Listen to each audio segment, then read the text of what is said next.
और अब सीधा चल लेते हैं न्यूज रूम रजत के पास और जान लेते हैं कि एफएनओ बाजार से क्या कुछ इंडिकेशंस मिल रहे हैं। रजत, दिन के उच्चतम स्तरों पर बाजार, हालांकि देखा जाए तो जीएसटी जैसे रिफॉर्म के पास होने के बाद एक दिन लेट बाजार ने यहां पर ऊंचा मूव दिया है। क्या कुछ इंडिकेशंस आपको मिल रहे हैं?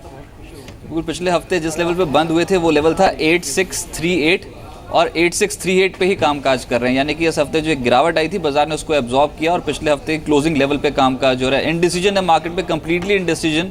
अब देखते हैं क्या हाईज इस हफ्ते के ब्रीच कर पाते हैं, आज नहीं तो अगले हफ्ते। अगर ऐसा हुआ तो बाजार फिर से एक नई लेग के लिए तैयार हो जाएगा, लेकिन गिरने को तैयार नहीं। वो आज साफ तौर पे स्पष्ट हो गया क्योंकि 37% 40% प्रीमियम भर गया कॉल का। 8600 की कॉल 2 लाख शेयर्स शेड हुए, 8700 की कॉल में 5 लाख शेयर्स आज शेड हुए और प्रीमियम्स 35 से 40% के आसपास एकदम से बढ़ते हुए नजर आए। और वहीं पुट पे आज फिर से राइटिंग है और ये कल भी हुआ था। 8600 के पुट में कल ओपन इंटरेस्ट घटा नहीं था, वहां पर एडिशन था। 8500 के पुट में आज फिर से एडिशन है, तो कहीं ना कहीं ट्रेडर्स पुट राइटिंग फिर से इस बाजार पे करते हुए नजर आए हैं। ऊपर से काउंटर स्पेसिफिक मूव्स बहुत स्ट्रॉन्ग मिल रहे हैं आज की मार्केट पे।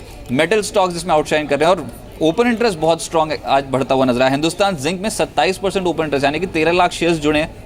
काउंटर परसेंटेज के लिहाज से कब सबसे स्ट्रॉन्ग बढ़ने वाला स्टॉक है। इसके अलावा वेदांता एक और shop 20 lakh shares open interest में खड़े हुए, यानी कि 5.5% का स्ट्रॉन्ग एडिशन। भारत फोर्ज नतीजों के बाद ओपन इंटरेस्ट इतना स्ट्रॉन्ग नहीं बढ़ा, लेकिन परसेंटेज के लिहाज से बहुत स्ट्रॉन्ग मूव 5% के आसपास दे चुका है। भारत फोर्ज एक्टिव होता हुआ नजर आया। सीमेंट स्टॉक्स एक्टिव है, इंडिया सीमेंट, ग्रासिम, अल्ट्राटेक, सभी में मूव बहुत स्ट्रॉन्ग है। इस हफ्ते एक और स्टॉक बहुत एक्टिव हुआ, वो है एसआरएफ। आज भी 14.5% ओपन इंटरेस्ट बिल्डअप एसआरएफ में देखने को मिल रहा है। शुक्रिया रजत आपका। तो इको स्टॉक्स बताया रजत ने, जो कि डेरिवेटिव्स में बहुत एक्टिव हैं और जहां पर ओपन इंटरेस्ट काफ़ी सिग्निफिकेंट देखा जा रहा है। कुछ और क्वेरीज को ऐड करते हैं शो में। रघु है हमारे साथ मैसूर से। रघु, गुड मॉर्निंग, क्वेश्चन पूछें। मैडम, मेरे पास आरकॉम का है 10,000 शेयर है। परचेजिंग प्राइस क्या है आपका रिलायंस कम्युनिकेशन में? 50 रुपीज में लिया मैडम। और मेरे पास नितिन फायर है, उसका रिजल्ट आ गया या आने वाला है, उसके बारे में थोड़ा। आपने खरीदा हुआ नितिन फायर भी? हाँ मैडम, वो 10,000 है मैडम, 33 रुपीज का रेट में। इसके बारे में थोड़ा रिजल्ट कब आता है या रिजल्ट आए तो कैसा आता है, इसके बारे में थोड़ा ठीक है, आपको बता देते हैं। सबसे पहला तो इनका जो सवाल है चंदन, वो रिलायंस कम्युनिकेशन पर है।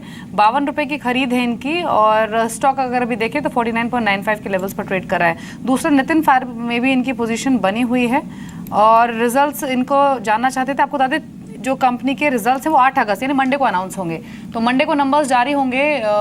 लेकिन अभी स्टॉक अगर देखें नितिन फायर का, तो वहाँ पर इनमें क्या करना चाहिए? परचेजिंग प्राइस तो मुझे ध्यान नहीं रहा इन्होंने जो मेंशन किया, लेकिन Reliance communication, Nitin fire, technically दोनों स्टॉक्स कैसे लग रहे हैं? जी हाँ, सबसे पहले रिलायंस कम्युनिकेशन की बात करें, पिछले 5 सालों से स्टॉक 45 के लेवल को नहीं तोड़ रहा है। बार बार 45 के आसपास आता है और बाउंस बैक दे जाता है। और अभी देखें 2-3 महीने पहले भी इसने लगभग 45 के लो बनाए और 54 तक के हाई बना के उसके ऊपर नहीं निकल पाया। तो जो long term to medium term trend अभी भी negative, but short term trend थोड़ा सा पॉजिटिव है क्योंकि इसने जो मेजर सपोर्ट है 45 उसको होल्ड करके टर्न किया है। हालांकि बड़े स्विंग तभी आएंगे जब यहाँ पे 54-55 के लेवल निकाले। तो इनको यही सलाह कि आपकी जो पोजीशन ली है 45 का स्टॉप लॉस रखिए। 45 यदि निकल जाता है तो यहाँ पे एक नया नेगेटिव ट्रेंड स्टार्ट हो जाएगा।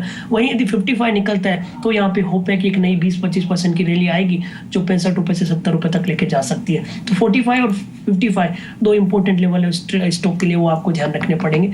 और नितिन फायर की जहां तक आप बात की है, हम इस काउंटर में कंफर्टेबल नहीं है। लगातार स्टॉक लोअर लेवल छू रहा है। इनफैक्ट अपने 4 साल के लोवेस्ट लेवल पे काउंटर चल रहा है। कोई भी यहाँ पे रिलीफ नहीं आता, कोई भी बाउंस बैक आता है तो वहाँ पे एक नई सेलिंग इमर्ज हो जाती है। तो यहाँ पे अवॉइड करने की सलाह रहेगी। कोई भी छोटा मोटा उछाल आके 32-34 रुपए के आसपास आए तो आप इसमें निकल जाइए। जी, एग्जिट ऑन रैली की सलाह यहाँ पर आपको दी गई है नितिन फायर पर। चलिए अगले सवाल की तरफ बढ़ते हैं। अजमेर से अब सुरेंद्र जी ने हमें कॉल किया। नमस्कार सुरेंद्र जी, पूछिए अपना सवाल। नमस्कार मैडम जी। हेलो, नमस्कार मैडम। नमस्कार, पूछिए।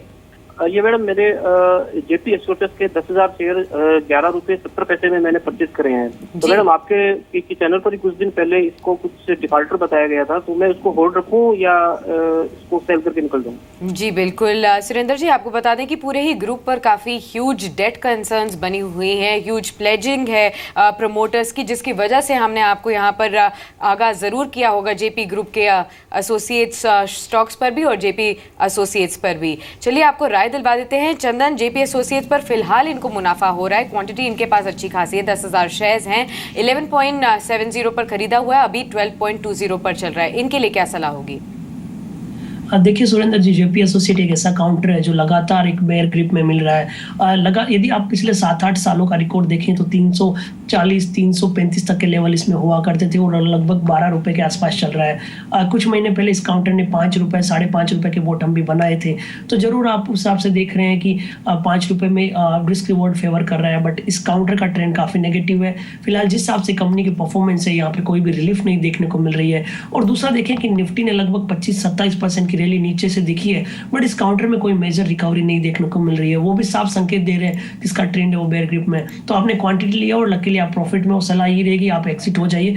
बाजार में दूसरे काफी अच्छे काउंटर है जहाँ पे वैल्यूएशन अट्रैक्टिव है, वहाँ पे कैपिटल प्रोटेक्शन भी है और रिस्क रिवार्ड भी बेटर है। तो यहाँ पे जेपीएस में निकलने की सलाह रहेगी। हालांकि काउंटर हो सकता है ऊपर के मुंह दिखाए, बट फिर वापस नीचे जाने की चांसेस यहाँ पे रहेंगे। जी।